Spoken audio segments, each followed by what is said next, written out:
Before the movie, before the Hollywood horror, there was a family who lived through it. A true story, buried in the quiet countryside, waiting to be told. This is the story that inspired one of the most terrifying films ever made, The Conjuring. In 1971, Roger and Carolyn Perron, along with their 5 daughters, moved into what they believed was their dream home, a sprawling 14-room farmhouse in Harrisville, Rhode Island.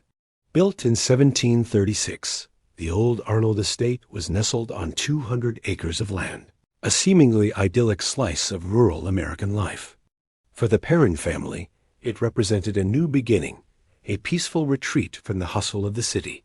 But the house held a history far darker than they could have ever imagined. The tranquility they sought was soon to be shattered by a presence that had lingered within those walls for generations. The strange occurrences began subtly, almost easy to dismiss. Doors would creak open or slam shut on their own. Brooms would move from one spot to another without anyone touching them. The children spoke of hearing soft whispers and seeing faint, misty figures in the corners of their rooms at night. The family would often wake to the smell of rotting flesh, a foul odor that would appear and vanish without explanation. At first, the Perrons tried to find logical reasons for these events, attributing them to the quirks of an old house. But the disturbances were too consistent, too deliberate.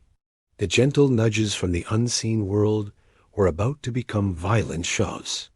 Soon, the haunting escalated from strange noises to direct physical contact. The children's beds would lift and shake violently in the middle of the night. Unseen hands would pull at their legs and hair as they slept. Cindy, one of the daughters, repeatedly complained of a voice whispering, "There are 7 dead soldiers buried in the wall." The most malevolent activity seemed to focus on Carolyn. She would wake up with mysterious bruises and puncture marks on her legs. Shadowy figures were no longer confined to the corners. They would stand at the foot of their beds, their forms dark and menacing. The family was living in a constant state of fear, prisoners in their own home. They realized they were not alone, and whatever shared the house with them was growing stronger and more hostile. Desperate and terrified, the Perrons researched the history of their property. They discovered a long and tragic past, filled with suicides, drownings, and murders, spanning 8 generations of families who had lived there.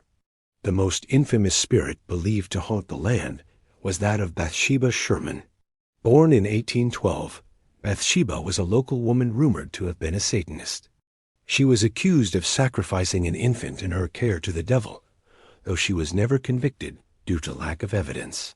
Legend says she lived a miserable life, shunned by the community, and eventually took her own life in 1885, cursing anyone who would dare take her land. The Perrons believed it was Bathsheba's malevolent spirit that was tormenting them, a hateful entity that saw Carolyn as a rival for control of the household. I do have something that is valuable for daily lives, and I want to share it with you.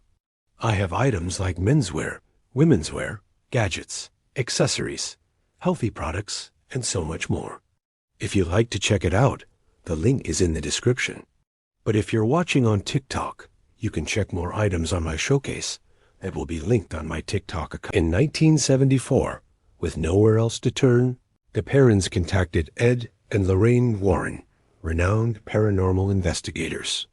The Warrens arrived at the farmhouse armed with their equipment and their faith, confirming immediately that the house was infested with a powerful inhuman entity.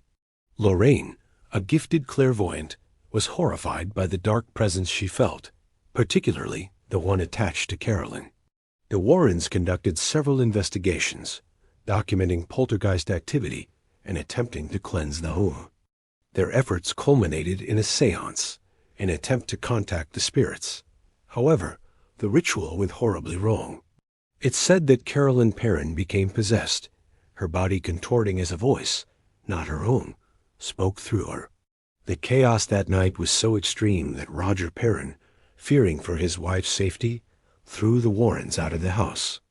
The Perron family continued to endure the haunting for another 6 years. They were financially trapped, unable to sell the cursed property and unable to afford to leave. They finally managed to move out in 1980, leaving the spirits of the old farmhouse behind. Their harrowing decade-long ordeal became one of the Warrens' most famous cases, a chilling testament to a real-life haunting.